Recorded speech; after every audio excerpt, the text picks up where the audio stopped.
Live here with Ben Goessling from the Minnesota Star Tribune.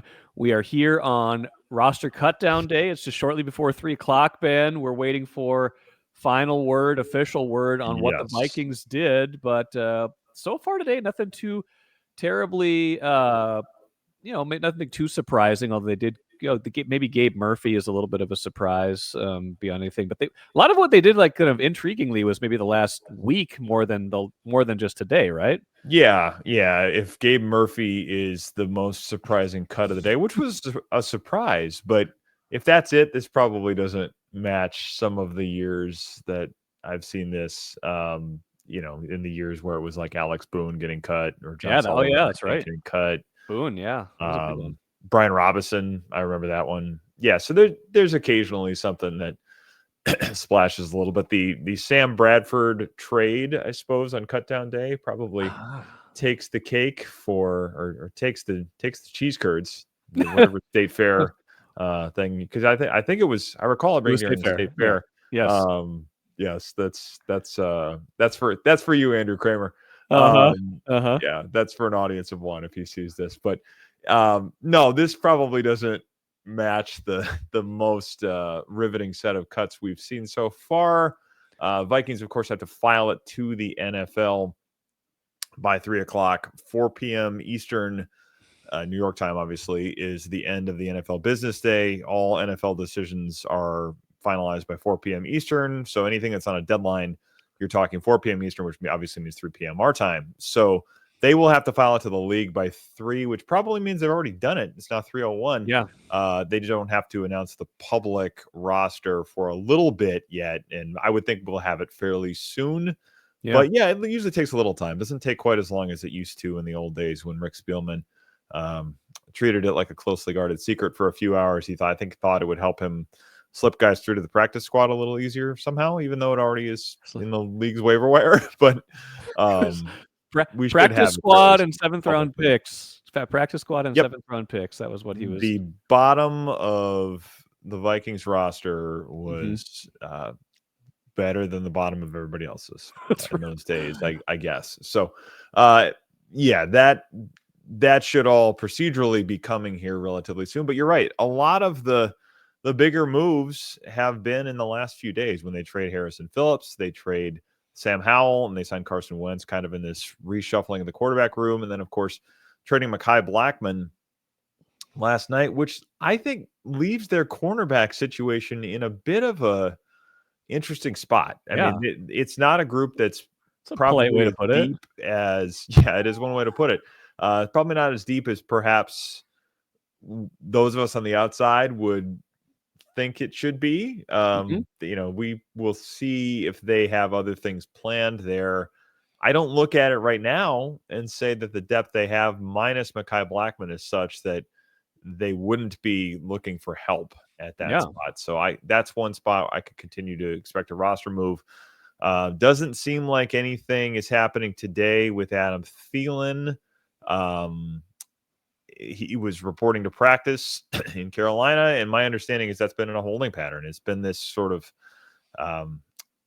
differentiation in terms of what the Panthers want from a draft pick and what the Vikings are willing to give up. And then you also have the question of how much of Thielen's contract gets picked up by the Vikings, which then affects, what you're going to give up in a trade as well. So all of that is kind of still in flux, and I think will continue to be for the time being. We'll see what the Vikings do. They've been certainly looking for receiver help with Jordan Addison suspended, and injury questions with guys like Jalen Naylor and just some Ty Felton's been injured a little bit too. Those guys should be ready to go. But as you're looking for depth, those things continue to be questions that they will have to solve with some of their roster moves, and whether today or tomorrow as people go through waivers and teams have chances to make moves. Wide receiver was at the top of mind for the Fort Myers Vikings on X. We asked for a few questions. We got them. Some good ones. He said, will we I'll speak for every Vikings fan who is wide receiver 2 weeks 1 through 3 because he was not on the roster this entire preseason.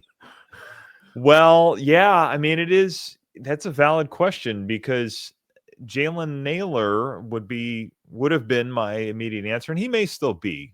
But Yeah. Kevin O'Connell describing him as week to week with that injury he sustained in practice, that's one of those things we're going to have to continue to watch as we head into the regular season, just because when Kevin O'Connell says week to week, that sounds typically like a guy that may miss some time. And, he had last week, he has really this kind of quasi bye week that, I mean, teams are still practicing, but they don't have anything to get ready for in terms of a game. And then you have next week as well. So he may have enough time to get ready, but yeah, they need depth. They need guys that they can trust.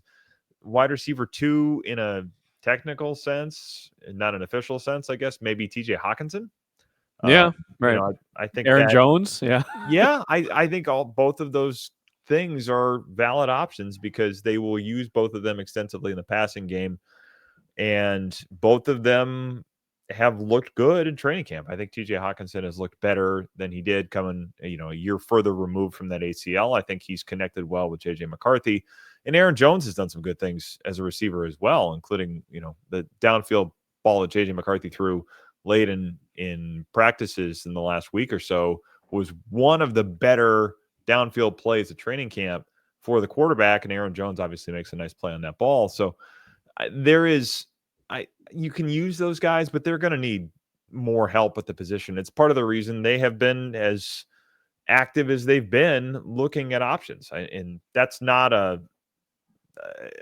mystery to say that No. they're looking for help. So I think that will continue, and I would expect there'll be a move. I mean, whether it's, if it's not Thielen, I think, KJ Osborne got cut by the Commanders today. Mm-hmm. That, toss that out there as an option. Vikings Twitter and its scouting prowess doesn't seem to be terribly enthused about that option, but they have been looking for guys that can step in and play and know the offense already. And KJ Osborne was a serviceable wide receiver 3 for them for a couple of years under Kevin O'Connell. Robert Woods would be another name, and he's older. He's in his early 30s, but younger than Thielen. He's younger than Thielen and Yeah.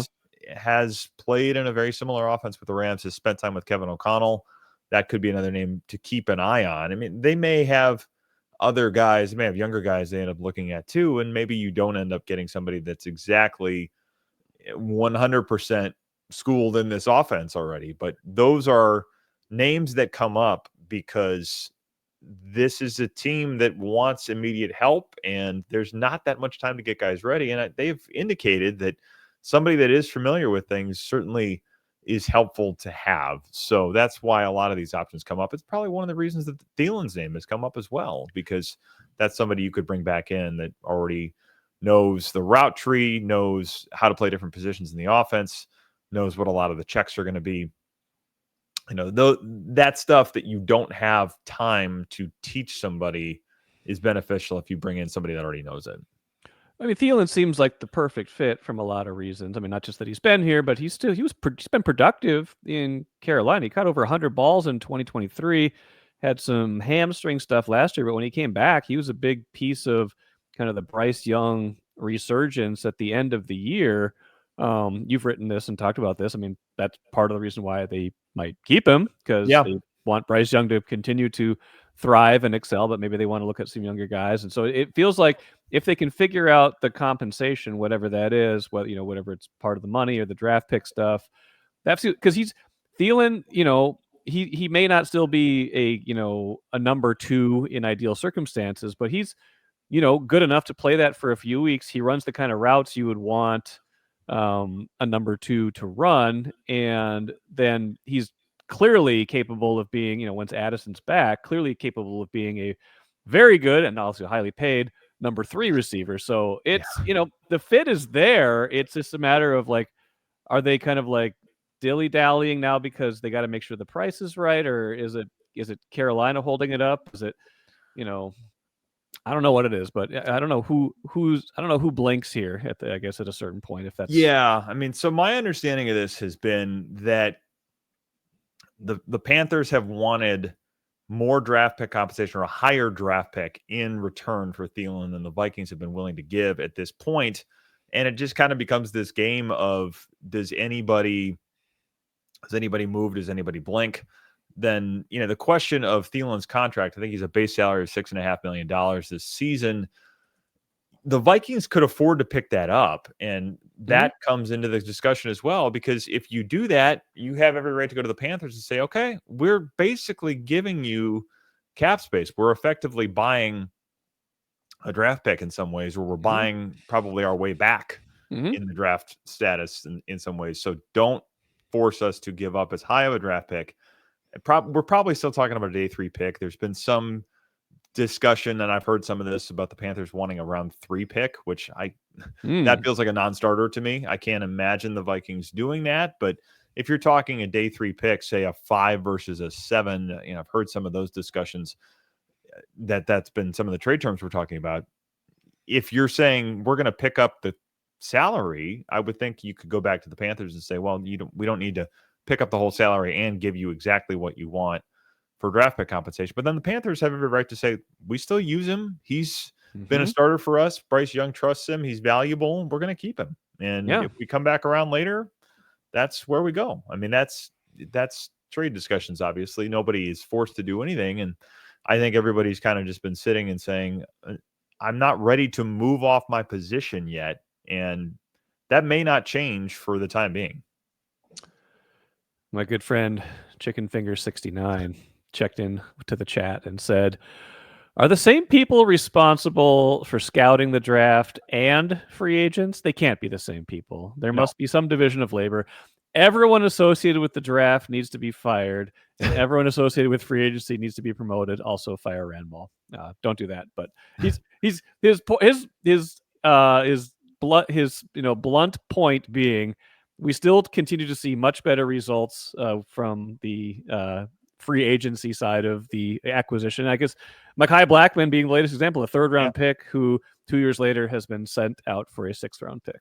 Yeah, they have not hit on many draft picks, and it is a different group. There is a pro scouting department and a college scouting department. Obviously, those groups interact to some degree, because you're sitting there in March a lot of times saying, what does the draft class look like compared to the free agent class? And do we need to spend in free agency when we feel good about the draft class? But yes, they have had a lot of misses in the last few years in the draft. There's really no way to sugarcoat that. I'm cutting Brian Asamoah this camp as well continues to deplete that 2022 draft class, which currently has 2 players left on it. It's Ty Chandler and Jalen Naylor. Could be possible. Could be down to 1 in a few minutes here. It's possible we don't see either of those guys on the field week 1. True. Yeah. So, I mean, if you're sitting there in the last year of a class's rookie deal and none of them are on the roster in week 1 of your season, that's not an endorsement of what you did. Not great, Bobs. No, it's not. And then, Mekhi Blackmon adds to this. Of course, the injury last year is part of the story, but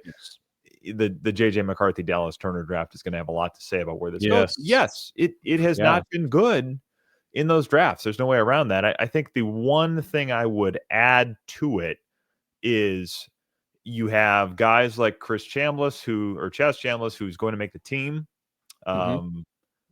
You have Elijah Williams, who was a rookie minicamp tryout guy that's going to make the team. You have, if you go back a year, you have, guys like, Gabe Murphy gets cut, but makes the team last year. The injury was part of the story there. You have had, Dwight McGlothern. You go back to Ivan Pace, certainly as a starter. That was a big undrafted free agent. Max Brosmer. Appears like he's going to make the team as the 3rd quarterback. So they have had a fair amount of success with undrafted free agents in the last few years, which is another. I mean, if the name of the game is affordable talent, and the name of the game is young affordable talent that you can control for a while. So they have mitigated some of those misses with undrafted free agents, but there's no way around it. If you're cutting 1st round picks before year 3, Lewis Seen, Andrew Booth goes around the same time, Caleb Evans, guys that you bring in thinking this is going to be the secondary. And it hasn't been to the point where they have to go out and try to find people in free agency to come in for a year or 2 at a time. It's not a way to build that you want to maintain. So I think it is entirely fair to say, hey, the draft results have to be better. And I think they know that. I don't think anybody has run from that. But yeah, it has not been very good in the draft. Well, and your point that, I mean, if they hit on McCarthy and to a lesser but not insignificant extent, Dallas Turner, Yeah. a lot of the misses will be forgotten. Yes, they will. A lot of the misses will be forgotten.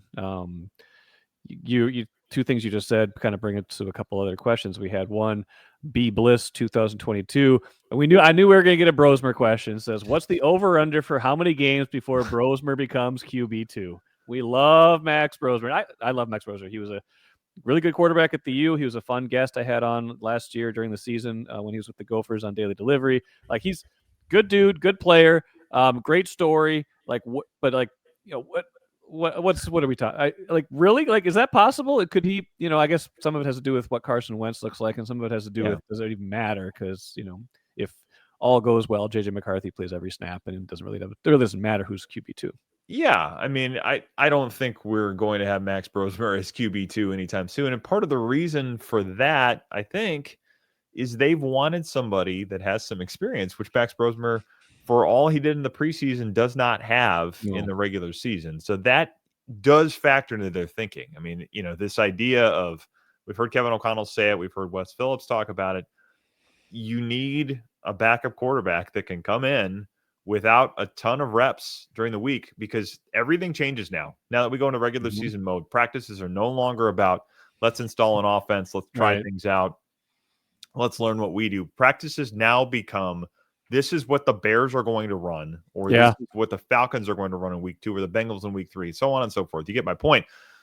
It's now about game planning for an opponent, which means you are trying to get the people that are going to play in the game ready for that particular opponent. Yeah. Which then means if you're not a starter, you're not getting the same amount of work in practice. So if you are a number 2 quarterback, you have to be fairly low maintenance in the sense that they know that you can go out and do what you need to do and run the offense without a ton of work, without maybe a ton of prep time.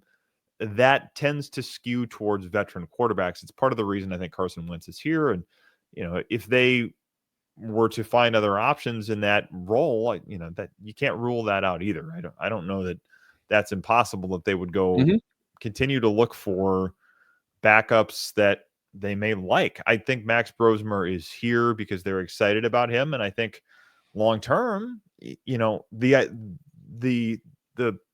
pie in the sky scenario would be that Max Brosmer continues to develop to the point where he is a long-term backup for JJ McCarthy, or he becomes a really valuable trade chip for you. Because I mean, it is as nice of a story as it is that he's rowing the boat to the Vikings. We love that angle. There's none of us that in Minnesota that don't love a good story about a Minnesotan, even if it's a Minnesotan from New Hampshire. But we want to see it work. But in an ideal world for the Vikings, Max Brosmer is not starting for them really at any point in his career, because he's a contemporary of JJ McCarthy, who is going to be the starting quarterback. So I think the pie in the sky scenario is he develops, he plays well. Maybe he has to come in and help, but then you turn him into a guy that can become a day 2 draft pick in return. And maybe, I don't know, if you get crazy, maybe it's a first rounder. It's hard to say. But, I mean, that's happened. And then the Packers traded Matt Hasselbeck, I think, for like the 10th overall pick. This is getting a long time ago, but you do see that happen occasionally. And if you are in the Kevin O'Connell quarterback academy, you tend to get a little bit of shine on you these days. So touched by the guru. If you've been touched by the guru, been blessed. There are 2 starting quarterbacks. They're both veterans that rehabilitated their careers here, but there are 2 starting quarterbacks outside of Minnesota that were touched by the guru last year. And the other one, even though it didn't work out for him in Atlanta, signed a $180 million contract he to did. leave here. So yes, there is a Kevin O'Connell premium, Kevin O'Connell educational premium on quarterbacks in the NFL. So if he becomes that, that could be a benefit to them. What if? Okay, this is hopefully we're gonna get some cuts pretty soon here. But what if Brosmer had You're been doing a here? great job tap dancing here. What are you What? talking No, about? well, this no, but this is. I mean, I anticipate having to do this, and this is fun, and people are probably listening to this more than they care about the cuts anyway. But like, what if Brosmer had been here during the all hell breaks loose 2023 season? How loud would the Play Max chorus have been at that point when you've gone through Kirk? They obviously don't want to play Nick Mullins. You're bringing in Josh Dobbs off the street. Eventually they're trying a bunch of different things. Jaron Hall gets some run. I mean, would Max Brosmer have gotten some run if Jaron Hall was getting some run? I mean, we saw Max Brosmer look better, I think, and just look more in command of the offense than we ever saw from Jaron Hall quite to the same degree in Minnesota. So yeah, I think if that scenario is there that year, let's play it this way. You put Max Brosmer in for Jaron Hall, say that he's the young developmental quarterback on the roster that year. Nick Mullins gets hurt. Max Brosmer takes the spot against the Packers after Cousins goes down. Yeah, we would have seen him, and I think they're excited about him. They're excited about the decisiveness. They're excited about the arm strength. They're excited about his ability to throw with anticipation. They have liked him since they saw him at the pro day 2 years ago. I can remember watching that pro day. I was standing next to Kevin O'Connell when he was watching Max Brosmer, and they were taking notes of, hey, this guy can sling it a little bit. So, because that was when he just made his transfer to Minnesota. So, yeah, I mean, I think there's enough intrigue about him that, yeah, that season, if you have to change the timeline a little bit, but yeah, if they feel as good as they seem to about him, yeah, I don't see why that wouldn't have put him in a situation to play. We had one other question I want to get to before we talk a little bit more about what has already happened. But Mark Jensen wanted to know, will we see Chapman punting this year? Now, they did make a move on that already. And what can we do for cornerback depth? Obviously concerned about some of the things we already talked about, the Mekhi Blackman situation, and just not much behind. Their first three are pretty well identified, but beyond that, the depth is pretty thin at corner. Yes, it is. I think the depth at corner is going to be one of those things that continues to be a need. I mean, it always is. I mean, we've gone back to the Mike Zimmer line 1,000 times, but he was right. One more. Just one more does tend to be the number at that position because it's really important. You spend a lot of time in sub packages, and they'll do some of that with safeties, but if you are using guys in sub packages, you need depth, and it's a spot where you do deal with injuries because it's a lot of running. It's a lot of opportunities for soft core or soft tissue injuries, hamstrings, calves, what have you. So yes, depth is always a question at that spot. So I think it's wise to continue to look there. I expect they will continue to look at that position. As far as Oscar Chapman goes, yes, they did release him, or they put him on waivers already. So the way that works is they had an extra practice squad spot for him on the international player pathway. So they'd been at 91 players on the roster throughout the preseason because of that. If he clears waivers, they can bring him back on the practice squad. I believe if he gets the extra spot, if it's through the international player pathway, I don't think he can actually play during the regular season. I think he is like a practice squad player in the purest sense of the word. And I've looked at the NFL ruling on this. And if I'm misreading something, please let me know. But the way I read it is he cannot play in a game throughout the course of the season, but it does give them an extra spot. So it basically pushes them to 17 in that scenario. If you used a normal practice squad spot on him, obviously normal, standard terms and conditions apply. You can put him in games. He can be claimed off of your roster. I don't think he can be claimed if it's the international player pathway spot. So do you want to use him, or do you want him kind of no questions asked before the season. Yeah.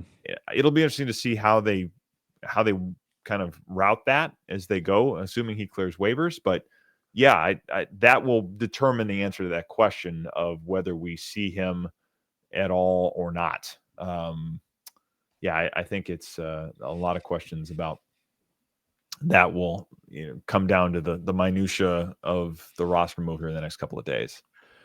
We've got a few questions that poured into the live stream, the StreamYard link too, so I'll get to those.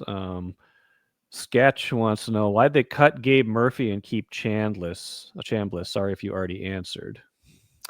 I think that's a special teams thing in Okay. a lot of ways. I think Chambliss has been somebody Matt Daniels has been excited about on special teams, and I think it's more that. I mean, Gabe Murphy was a little bit of a surprise to me because he has looked good in the preseason. He's been a good pass rusher.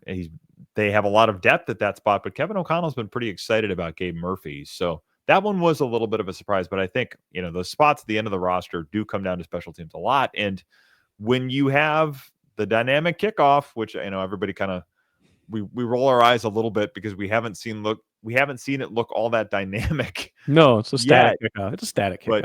But I think the NFL is certainly hopeful that it will be a more active play, and if it is, you need more guys that are going to contribute on special teams. So I think that is a big piece of what led to that particular decision. Graham wants to know any chance Kwesi calls up the Browns on Greg Newsome, or are they going to go for Gilmore? Stephon Gilmore, I mean, I suppose it's possible. And he may have said he may be a little bit on the Brett Favre plan of hey, don't call me before it's practices. Yeah, I don't need training camp. Call me when you need me and not before. Could be a little bit of that. I mean, I think there's obviously enough familiarity with Brian Flores that I wouldn't rule that out. Greg Newsome is interesting because that's been a name that's come up in the past. I think it's somebody they've looked at a little bit in the past. Probably would help them to a degree. I don't know that he's panned out quite the way that the Browns might have wanted, but he's still only 25 years old. So, probably a little bit in that Jeff Okudah type format where it's a guy that was a first round pick that hasn't been as productive as you might have expected in the NFL, and would still have a fair amount of upside if they feel like they can work with him and develop him. So I wouldn't rule that out either. I think familiarity with Flores probably wins the day at this point, but they do need to get younger. There's just that it's hard to deny that at that position. You need guys that can run and hold up. Matt says, isn't there a new rule about putting players on IR before having to release them?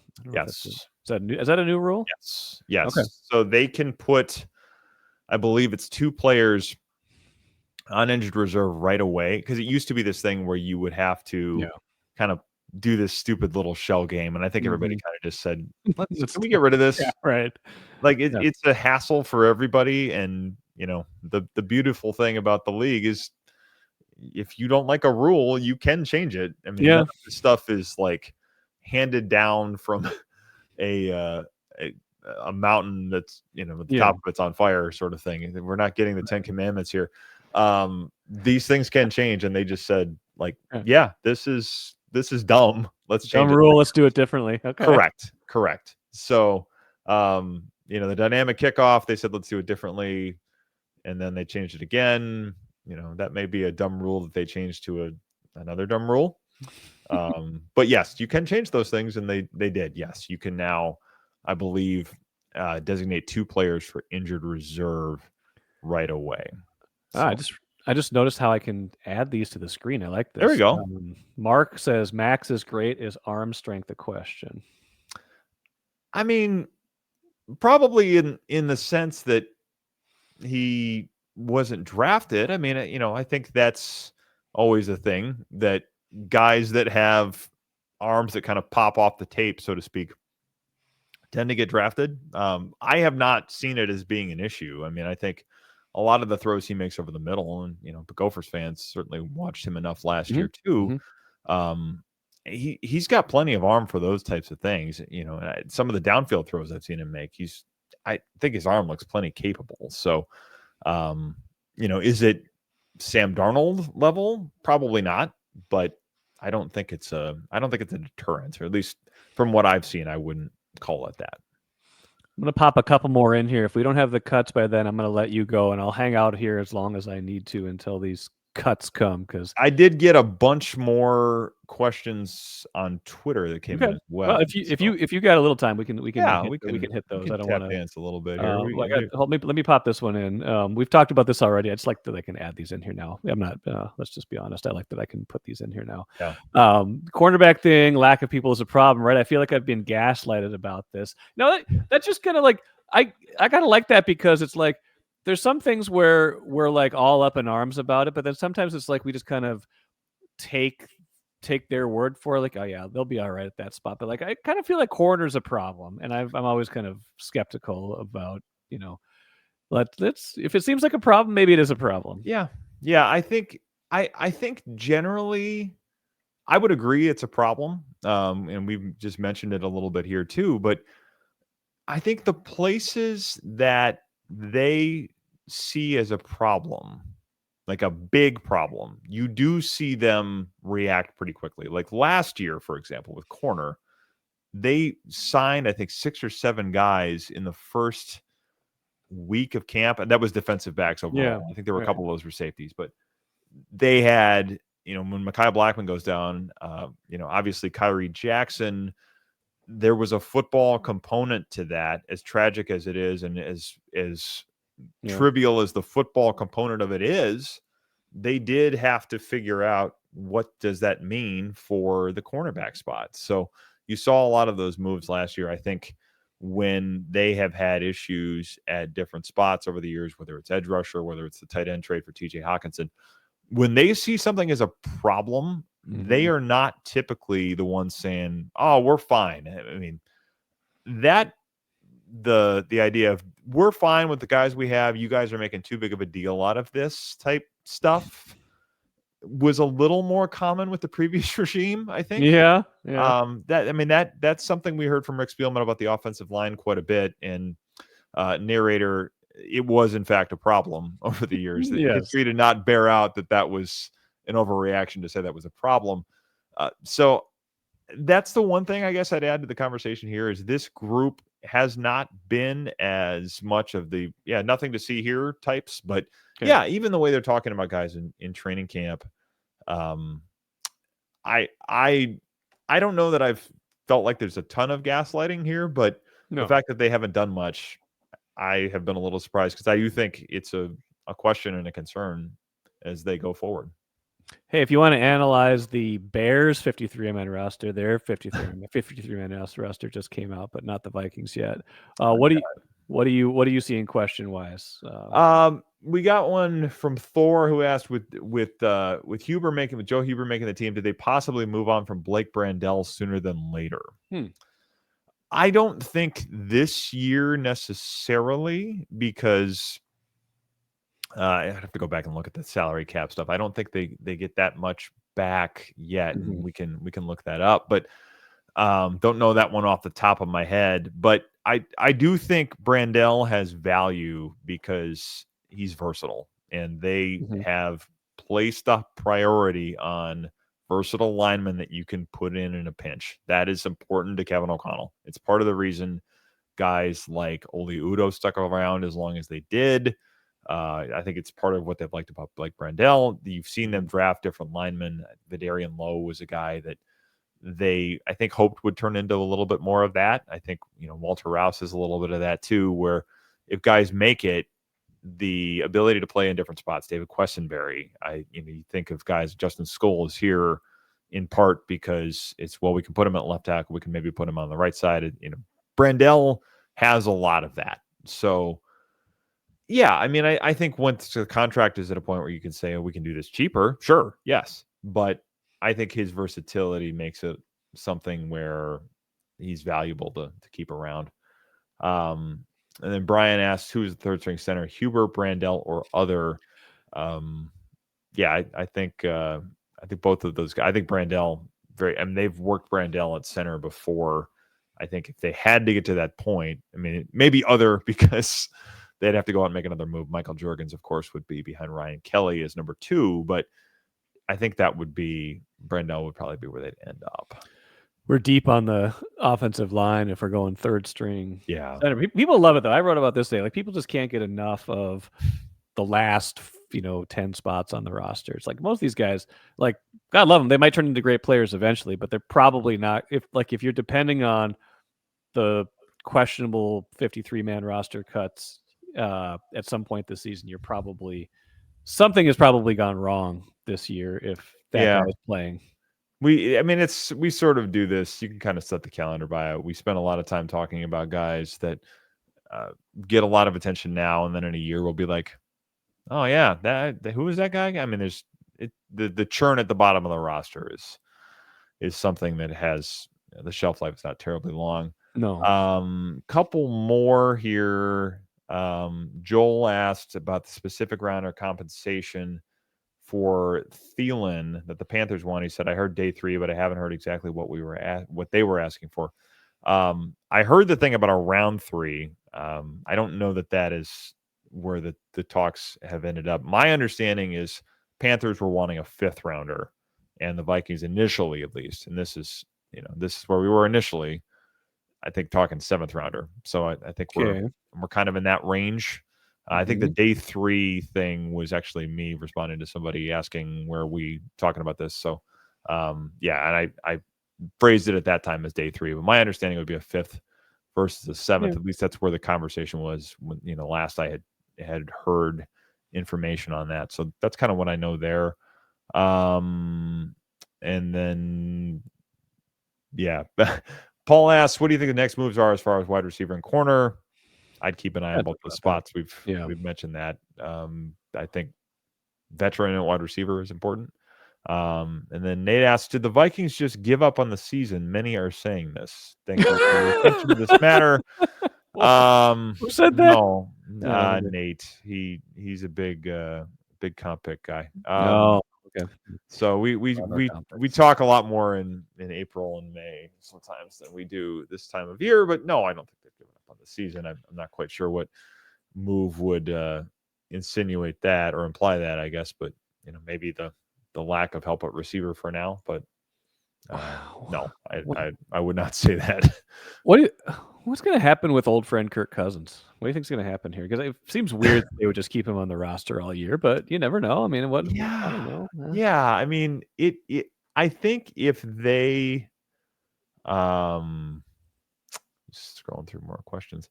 Oh yes, people just want moves. Fort Myers Vikings also asked, why does today feel like a letdown for our favorite team? It feels like we are desperate for a wide receiver and everything. Everyone knows it, yet we do nothing. Commanders cuts are out too. If you want to do the Commanders, KJ Osborne's official. There you go. Probably, but yeah, there's a lot of these things that the team doing nothing does not mean the team is not trying to do something. There's a lot of these things that don't become public for a while. I am quite certain they are trying to make things happen, and they're fairly clear on their needs. So sometimes the need for the dopamine hit of fresh news leads people to think they're doing nothing. I just don't think anything is done yet. To go back to the previous point, remind me what we were trying to get the questions answered. What were we talking? Yeah, we were trying to talk about. I can't remember. Kirk Cousins. Oh, Kirk. Yeah, Cousins. Yeah. What were we talking about? Kirkins. The fact that we've relegated Kirk Cousins to the thing of, what were we talking about again? It's like, there may be not great for Kirk. That's not great happy for Kirk. that is where we're at. Shout out Matthew Collar. It's interesting there because I'm sure the Falcons would love to deal him and have somebody take on a chunk of that contract and give them a little bit of money back. But I think a lot of teams are looking at it saying, no, we're not helping you out of that box. I mean, you guys decided to do that contract on your own. But does he stay there? I mean, It's interesting there because he's got the no trade clause. The contract is not terribly movable as it exists, and you have to have a lot of people sign off on that to make it happen. And I've wondered aloud if it would be here. We've talked a lot about on Axis Vikings the hurdles that would have to be cleared to do that, financially and otherwise. But yeah, I think if the Rams ended up in a spot where they weren't thrilled about Stafford's health, if that continues to be a question, if the Browns end up in a spot where they say, hey, we need to make a move, I could see those. But yeah, right now it seems like they're kind of sticking with him and maybe just have him as the backup. It's an expensive backup, but Yeah, maybe where they're stuck with at the moment. So a little bit of players are obviously being told at a certain point. Austin Keys Yep. is making it according Saw to his that. agency. Miles Yep. Price is in. Yep. We're reading our live blog there on that. This is no news is good news time for players, and the moves are in. So if they would know. somebody has not been cut, it means they have made the roster. We do not have the official final list of the cuts yet, but and we might never get it. It's we are still. This is still better by a couple hours. Oh, here we go. We have the 53. Where are you seeing that? Okay. This is just posted on. Look at that. On the webs. We did it. We did it. Where do you see it? Is it now where? Yes, the Vikings post it. Here is the final roster. There it is. Yep, I see it too. Set initial. You're getting it straight from us, straight from the Vikings. Yep. Yes. Breaking news from the Vikings, who can do this how they like. JJ McCarthy, Max Brosmer, Carson Wentz are your quarterbacks. That's what we expected there.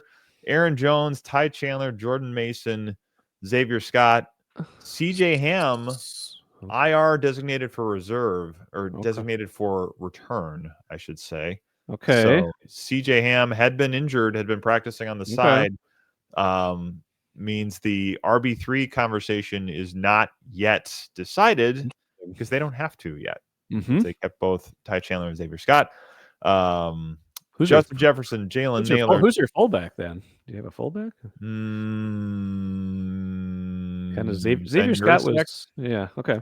I mean, maybe you figure out one of those running backs. Maybe you do some two running backs. Yeah. Jordan Mason, Aaron Jones kind of stuff. H-backs. Yeah, I could do some of that. Where's Jim Kleinsasser? Okay, go on. Justin Jefferson, Jalen Naylor, not on IR, worth noting there. Ty Felton, Tim Jones, and Miles Price are your receivers, subject to change. I would think Tim subject Jones to change. Yes. Tim Jones would be the name I would keep an eye on there. TJ Hawkinson, Josh Oliver, Ben Urasek. No surprises there, right? Because the guy they drafted is hurt, right? Gavin Bartholomew is hurt. Yeah. Yes. Offensive line, there are 10. I thought we were keeping 9. So what do we got here? I think that's what I had initially, but you got Christian Darrisaw, Donovan Jackson, Ryan Kelly, Will Fries, Brian O'Neill. Those are the starters. Blake Brendale, Joe Huber, Michael Juergens, Walter Rouse, and Justin School all make the team. So Huber is probably the one there. Okay, that's the surprise. At least I don't know if it's a surprise. I think I had him off. So from where I was at, that would be the one. So whether that's a surprise or not, you can judge for yourself. If you're surprised about me being wrong, how you need to just pay a little more attention. You won't be so surprised. 14 years. There's plenty of examples of me being wrong. Don't be surprised by it anymore. Defensive line, Jonathan Allen, Javon Hargrave, Jalen Redmond, Tyrion Ingram-Dawkins, Levi Drake Rodriguez, and Elijah Williams. That's what we expected in the sense that Elijah Williams is on the roster. That probably wasn't necessarily expected, but I think that's what I had in my final projection. He had done enough to put himself in the conversation. Quite a journey for him, quite a rise for him to make it. So outside linebackers, they are keeping 10 linebackers in total. Jonathan Grenard, Andrew Van Ginkel, Chaz Chambliss, Bo Richter, and Dallas Turner are your edge rushers, the edge department, as they call it. Tyler Batty on IR, designated for return. And then Blake Cashman, Ivan Pace, Austin Keys, Kobe King, and Eric Wilson. Austin Keys being kind of the surprise there. Another undrafted free agent. They have more inside linebackers than cornerbacks. Yes. What is the right number of corners? Just one fewer, I guess. 4 corners. Yes. Byron Murphy, Isaiah Rogers, Dwight McGlothern, and Jeff Okuda. With Josh McCellis, Harrison Smith, Theo Jackson, Tavir Thomas, and Jay Ward as your safeties. And then specialists, Andrew DePaula, Will Reichard, Ryan Wright.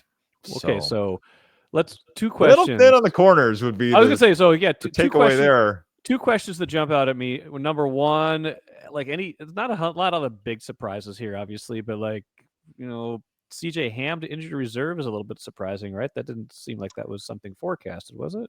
Well, only in the sense, I mean, if it's designated for return, you can get him back in a few weeks here. Yeah.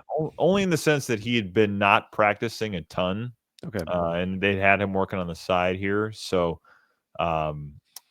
yeah, that would be the one thing that kind of makes me,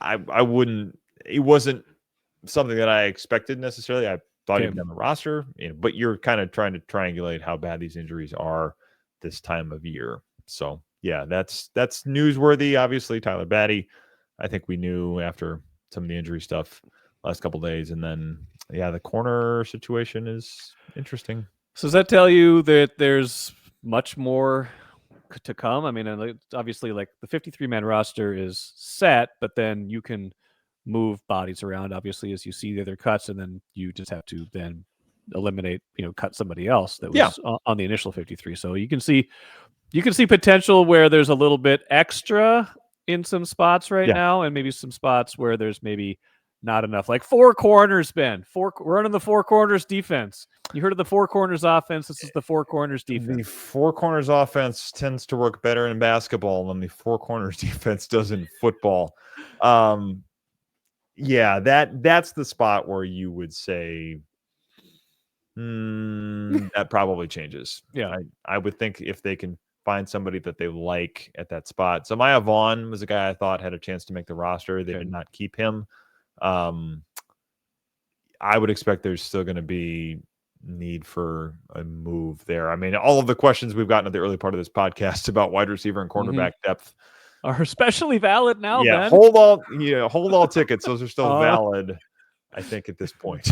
If you're in line to play cornerback for the Vikings, stay in line. Yeah, I think you can still vote. I think Emily Liker was looking for a way to work the big NFL news of the day into her notebook, and I think Nyla Jean Myers, our editor, asked if Taylor can play corner. Oh yeah, that's right. They're engaged. They're getting hitched as perhaps you've heard by now. If you have not been under a rock for the last couple hours, you probably have in fact heard that. I think I might have said that to my wife like 3 days ago. I'm like, I think they're going to get married pretty soon. This seems like it's heading that direction. They were on the podcast. She's like announcing her new music album release. Yeah, album. We call it an album. I don't know what we're calling it these days, but her new music release. Still calling it an album. She's old fashioned. She's old fashioned. Yeah. So good for them. I mean, this, again, the other thing to remember before we go is that this, all of this is subject to change, and guys who got cut, a lot of them are going to wind up in the practice squad.